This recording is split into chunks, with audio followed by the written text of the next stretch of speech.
Assalamu alaikum, everyone. My name is Yara Jouda. I'm a senior in the Islamic University of Gaza studying English literature.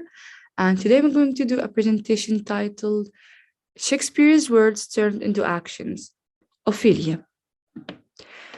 Who is Ophelia, or better yet, who doesn't know Ophelia? She is a character in William Shakespeare's drama Hamlet. She is a young noblewoman from Denmark. She's the daughter of Polonius, the sister of Laertes, and the potential bride of Prince Hamlet. But due to Hamlet's action, she ends up being in a state of madness, leading to her death. She's also, along with Queen Gratitude, one of the only two females in the original text. In the 22nd of January 2018, a film was released about Ophelia on Netflix. The director was Claire McCarthy, and I watched it immediately when I heard about it. And you can never imagine how shocked I was from the things that I saw. But before discussing that, let us watch a 30 seconds TikTok video I have created.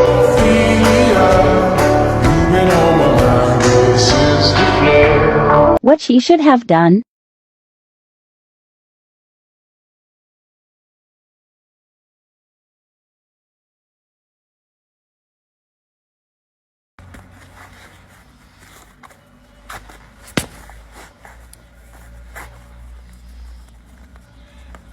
Farewell, my father, brother, and my dear Hamlet.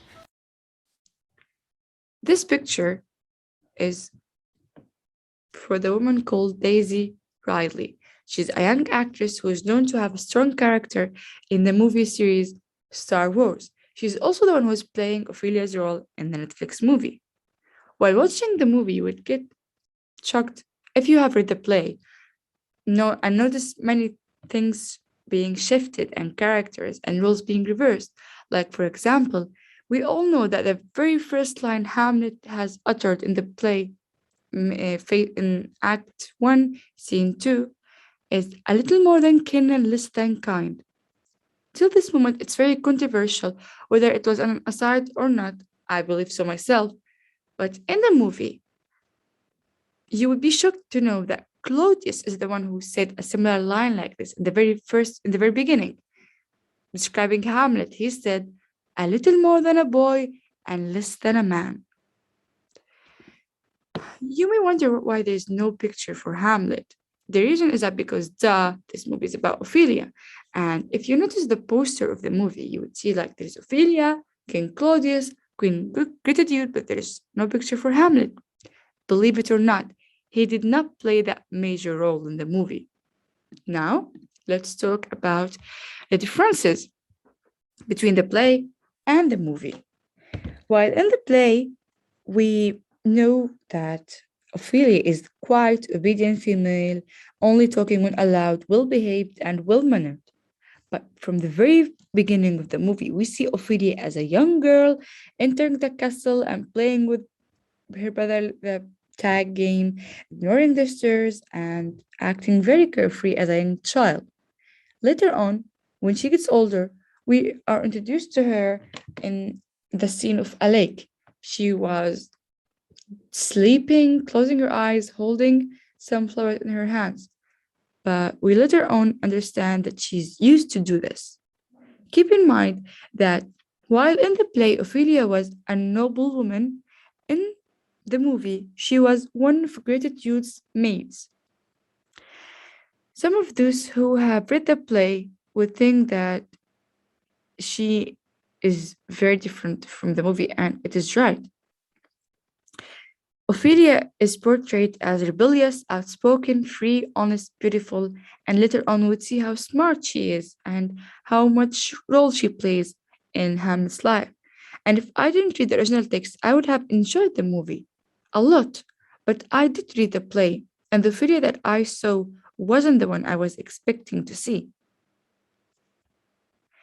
Ophelia discovering the truth. In the movie, Ophelia discovers that Claudius killed the previous king and that there was an intimate relationship between Gratitude and Claudius before the king's death.